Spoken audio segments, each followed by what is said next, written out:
I love indie games. They're often simple and affordable, and they're a great way to get away from all the microtransactions, DLC, and drama-infested schlock offered by AAA games. Since usually indies are just made by a team of people that want to make a fun game and no more. It's usually this simplicity that makes them appeal to me. So in this episode of Game Night, I'll be reviewing an indie game called Cluster Cluster Truck was developed by Landfall Games and released in 2016 for PC, Mac, PS4, Xbox One, Linux, and later ported to Switch in 2018. I'll be playing the PS4 version on my PS5 for this review. That's an important note for later. It's a first-person 3D platformer where you jump on and around a bunch of moving trucks until you reach the end of the stage, and touching the ground means certain death. You have to parkour over all the moving trucks to reach the finish line. You can't just stand still and let the truck drive you to victory.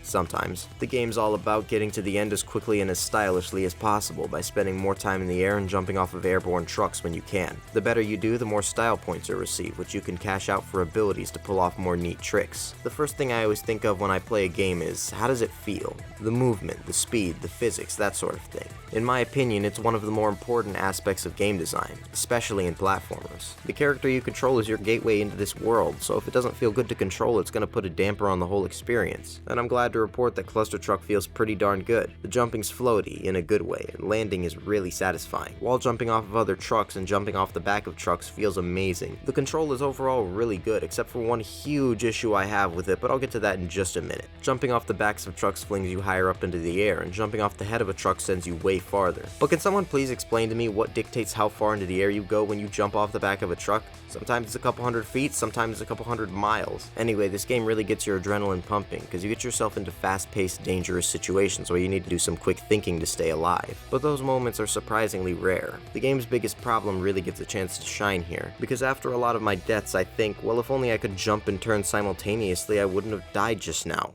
So look, like standard 3D platformers, you move with the left stick, turn with the right stick, and jump with the X button, or B button if you're playing on a Nintendo system, or A button for all you plagiarists out there. Now at first glance, this is a basic 3D platformer's control scheme, but Cluster Truck is in first person. In most other 3D platformers, you can see around your character, because the game's in a third-person perspective. But with Cluster Truck, you won't be able to see everything around you. For example, in Super Mario Odyssey, to perform a wall jump, all you need is the left stick and the jump button. This is because the left stick controls both Mario's body and the direction he's facing. The right stick is only for moving the camera around when it's necessary, which it usually isn't. But in Cluster Truck, moving your body and changing direction are split between two inputs, like with a first-person shooter or an old-fashioned RC helicopter. So to do something like a wall jump instead of just the left stick, you need both. And this wouldn't be a problem if the X button wasn't what I was using to jump.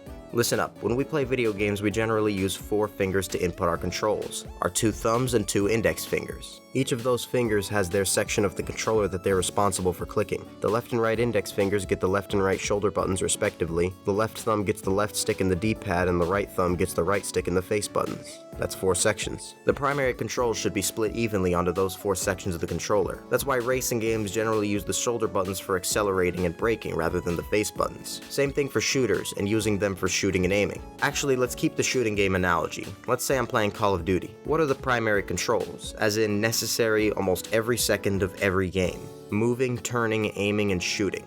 These controls are split evenly across your 4 gaming fingers. Left thumb for moving, right for turning, left index for aiming, and right for shooting. Next we have the secondary controls. Secondary controls are controls you don't always need. These are given to the other buttons in those sections that aren't being used for primary controls. The face buttons get jumping, which isn't always necessary in a shooter, reloading, switching weapons, and crouching. Triggers get grenades and flashbangs and stuff, and the D-pad gets kill streak bonuses. Keep in mind that I'm defining primary controls as controls you have your finger on about 80% of the time ready to use at a moment's notice. Surely you wouldn't want to assign 2 primary controls to the same finger because that would overload your finger with too much to do, right? That's exactly what they did, isn't it? In Cluster Truck, the left thumb's primary control is moving with the left stick. The left index finger uses abilities, which are sort of secondary, I'll get to that later, and the right index finger is for sprinting. Basically a speed boost you get by holding down the right bumper. Also secondary, I'll get to that in another minute. And the right thumb has to handle not only jumping, but turning as well. That's 2 primary controls when the right index finger doesn't even have 1. I say this because sprinting is not all important in this game. I almost always want to go faster anyway, so I usually just end up holding down the right bumper for the whole level. This unimportant mechanic is taking up a whole quarter of your control capacity when the mechanics sharing the other finger on your right hand are infinitely more important than a boost which most of the time I don't even toggle off. You want to know how unimportant boosting is? From me discovering this game for the first time, playing it on and off until deciding to make this episode on it, and playing it to near completion, and even writing the first few drafts of this script, I didn't boost even once. Didn't even know it was part of the game. The only reason I know of the mechanic now is because I bought the game on my new PlayStation account to touch up on it before finalizing the script. And just to stop anyone from getting smart, I did play through the whole game using the boost recently, and it was basically the same, just a little faster.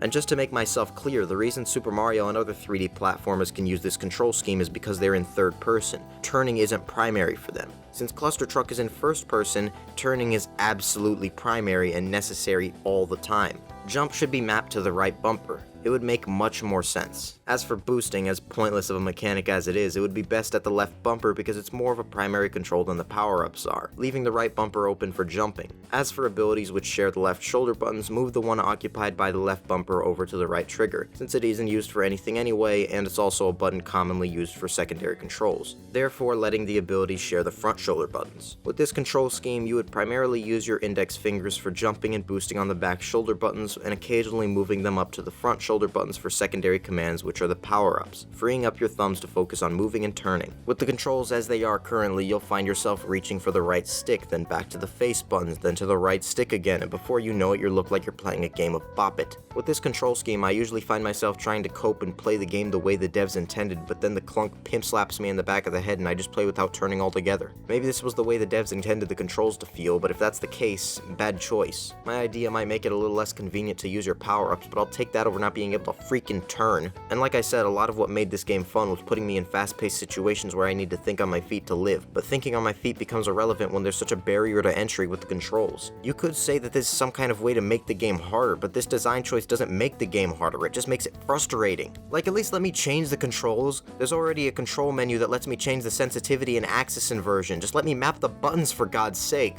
Other games do this, like in Terraria, jumping is left bumper by default, but you can change it if you don't like it, and all three of the friends I've played Terraria with do. They change it to X immediately, and that's fine, just give me the option, please. I thought my opinion of the controls would change as I got further into the game, and while I got more forgiving of them, they remain just as problematic as before. The game's controls piss me off so much, but there's nothing I can do about it, so let's move on to the game's presentation.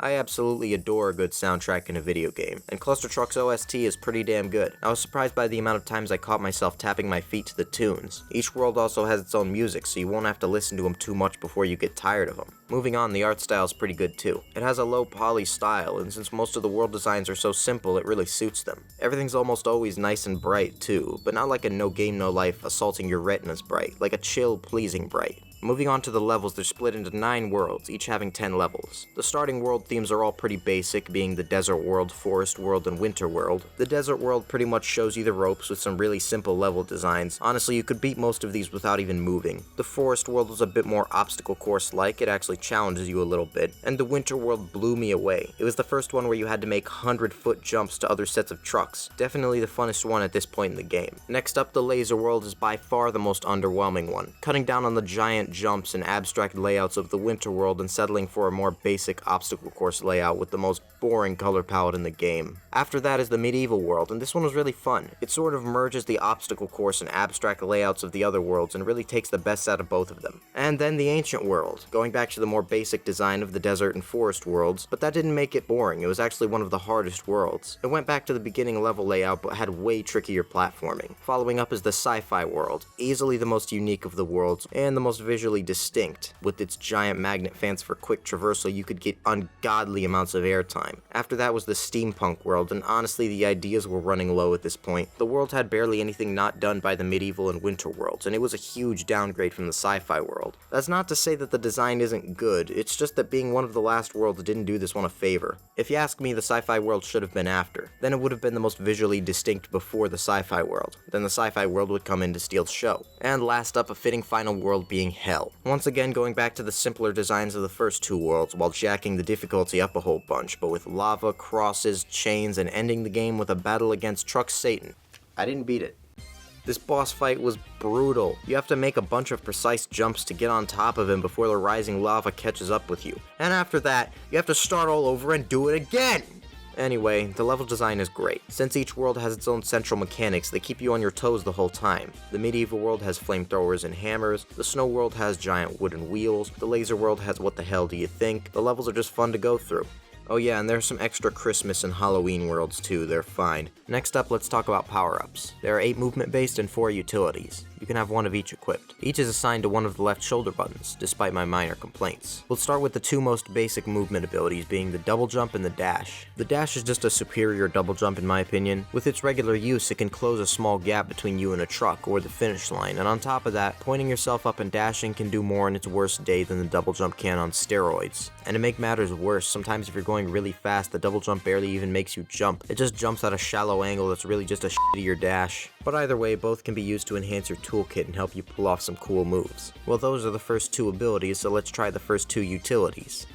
They suck. The first one I got is the truck capsule. Throw it and out comes a truck. It doesn't work. About 50% of the time I throw this thing, it flies about 5,000 feet into the air. I assume, other than being hilarious, this thing is supposed to act as a bailout platform of sorts. Like if you flung off your truck, you can throw the truck capsule at the ground, and if you time it right, you'd have something to stand on for a couple seconds to get back to the other trucks. That'd be cool, but even when the truck capsule works, it doesn't work. It is a complete gamble as to whether this truck will land right side up, upside down, on its side, on the sun, and you're if it lands upside down. The game treats the bottoms of trucks as a sloped surface, so you'll just continuously slide until you fall off and die. Then there's the best utility in the game.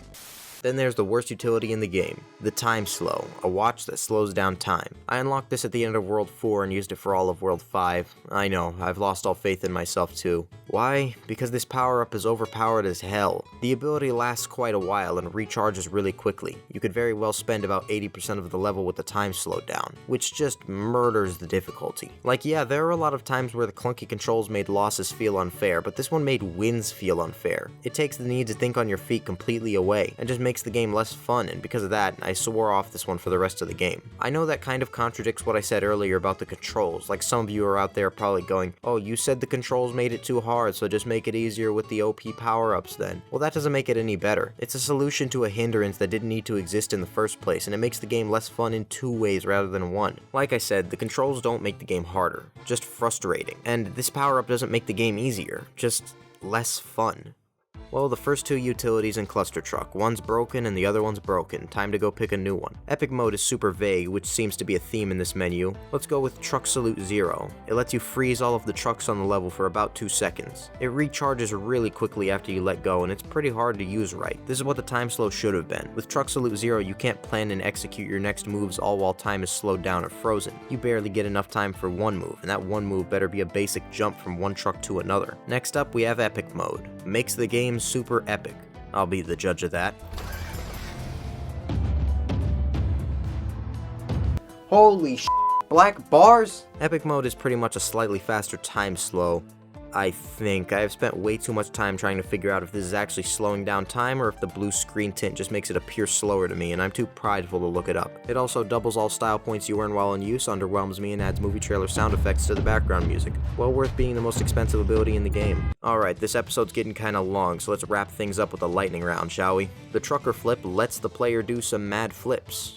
I have been lied to. The back truck lets you backtrack to the last truck you tricked on. That should have been the description, not whatever the hell this says. As for the use, it's not really that fun for me, just a bailout platformer if you're about to fall. More reliable than the truck capsule at least. The grappling hook is another good one. Super fun if you can be accurate with it. If you have a 5 to 25 KD ratio in first person shooters as I do, put that away and use the jetpack. It's an upgraded double jump essentially, and the double jump wasn't even that good to begin with. Additionally, the double jump recharges when you land on a truck. This one has a cooldown so long I could take a piss in between uses. I'll pass. The truck boost lets you get super fast super quickly. It's a decent ability, fun to use, well balanced, not much else to say. Now for the last and my favorite ability, Levitate. Allows you to levitate. It's more of a glide really, because you gain momentum and still lose a little altitude. It allows you to catch up with trucks slightly out of your range, just like most of the other movement abilities allow. It also lets you slow down on descension a little to make a more accurate landing. You can also use it in short bursts to get crazy fast momentum. This is my favorite ability because it gives you an extra tool that's fun to use and makes the game easier, but not by slowing things down like the time slow. You still need skill to use it properly, and it's fun and rewarding when you do. Oh, and you can cheat a lot with it too. Ever since I beat level 3-5 in mere seconds using the abilities in unintended ways, I've been obsessed with effing with the game's physics, and the levitate ability in particular has been the most useful tool in cheating my way to the finish line. For example, in level 6-7 there's a cage around the finish line to stop you from getting to it unnaturally. That didn't stop me from sneaking through the grate and never actually playing that level. And again in level 7-7 where you can use the levitate ability to skip the trucks and just farm however many style points you want at this little magnet fan bit here, and just levitate to the finish line once you're done. And again in level 7-9 except with the grappling hook, and taking advantage of the fact that it recharges while you swing, so after you're done grinding for all the points you want, you can just use that one final shot to get straight to the finish line. All of these abilities can be used for cheating if you know how, and it's one of the more fun parts of the game. I don't know whether these were intentional or not. If they aren't, then I'm proud of myself for finding them out, and if they are, then I'm proud of the developers for putting them in here and making them so fun to find. Either way, it's a positive. Look, the final boss is almost dead. I'm about to beat the game.